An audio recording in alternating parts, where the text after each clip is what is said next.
యేసు సర్వోన్నతుని దేవుని కుమారుడా, నాతో నీకేం పని?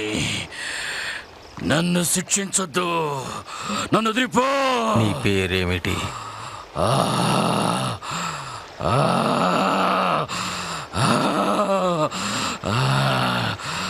సేనా.